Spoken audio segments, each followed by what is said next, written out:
A devastating attack has shaken the community of Katsina State as armed bandits stormed a village, leaving 2 people dead and 6 others injured in what residents are describing as yet another terrifying ordeal. The incident, which occurred in the early hours, has once again brought the issue of insecurity in Nigeria's northwest region to the forefront of national conversation. Eyewitnesses report that the attackers arrived suddenly, catching villagers off guard as many were preparing for the day ahead. The bandits, who were heavily armed, began shooting indiscriminately, causing panic and chaos as residents scrambled for safety. The 2 victims who lost their lives were reportedly caught in the crossfire as they attempted to flee to safety. Their identities have been withheld by authorities pending notification of extended family members, but local sources indicate that both individuals were well-known members of the community who contributed significantly to village life. The 6 injured persons have been rushed to nearby medical facilities where they are currently receiving treatment.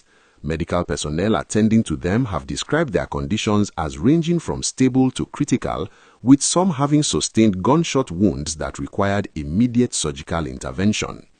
Katsina State has been grappling with banditry for several years now, and this latest attack adds to a growing list of incidents that have left communities living in constant fear. The bandits, who often operate in large groups, have been known to target rural villages where security presence is minimal and response times are typically slow.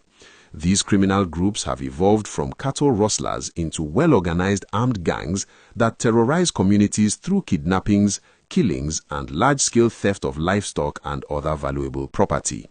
The Northwest region, which includes states like Katsina, Zamfara, Sokoto, and Kaduna, has become a hotbed of bandit activity, with thousands of lives lost and countless others displaced from their ancestral homes. What makes this situation particularly distressing is the frequency of these attacks. Villagers in affected areas often describe living in a state of perpetual anxiety, never knowing when the next raid might occur. Many have abandoned their farms, which has had a direct impact on food production in a region that is traditionally known for agriculture.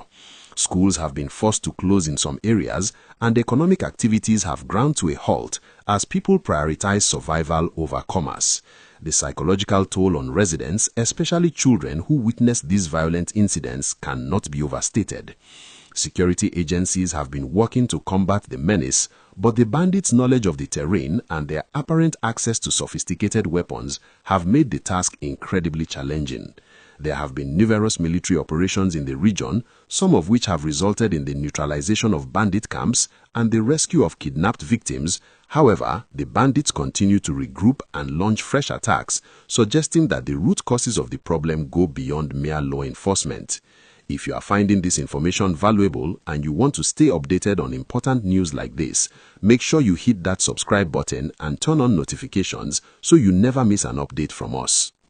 The federal and state governments have implemented various strategies to address the crisis. These include peace negotiations with some bandit groups, deployment of additional security personnel to hotspot areas, and efforts to cut off the supply of weapons and ammunition to the criminals. Some state governments have also banned the sale of petroleum products in jerry cans and restricted motorcycle movements in certain areas, as bandits often use motorcycles for their operations. Despite these measures, attacks continue to occur with alarming regularity, leading many to question the effectiveness of current security strategies. Community leaders in Katsina have been vocal about their frustration with the security situation. They argue that villagers are left vulnerable and unprotected, forced to fend for themselves when attacks occur.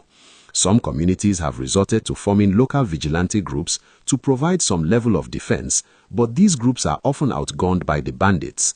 The call for more robust security infrastructure, including the establishment of permanent security posts in vulnerable villages, has been repeated time and again, with residents pleading for a more proactive rather than reactive approach to security. The humanitarian impact of banditry in the Northwest cannot be ignored. Thousands of people have been displaced from their homes and are currently living in internally displaced persons camps where conditions are far from ideal.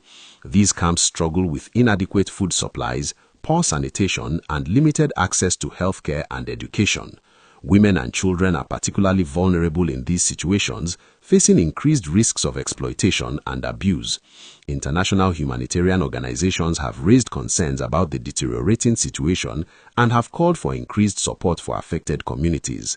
This recent attack in Katsina village serves as another grim reminder that the battle against banditry is far from over. It highlights the urgent need for a comprehensive approach that addresses not just the symptoms but the underlying causes of the crisis. Issues like poverty, unemployment, lack of education, and competition over scarce resources like land and water have all been identified as contributing factors to the rise of banditry in the region. Any lasting solution must tackle these fundamental challenges while simultaneously strengthening security measures to protect vulnerable communities. As we continue to follow this developing story, our thoughts remain with the families of those who lost their lives and with the injured who are fighting for their lives in hospital. We also stand with the entire community as they grapple with the trauma of this attack and the uncertainty of what tomorrow might bring. It's crucial that we keep these conversations going and continue to demand accountability and action from those in positions of authority. Your engagement matters, so please share your thoughts in the comments below. And don't forget to like this video to help us reach more people with important news that affects our communities.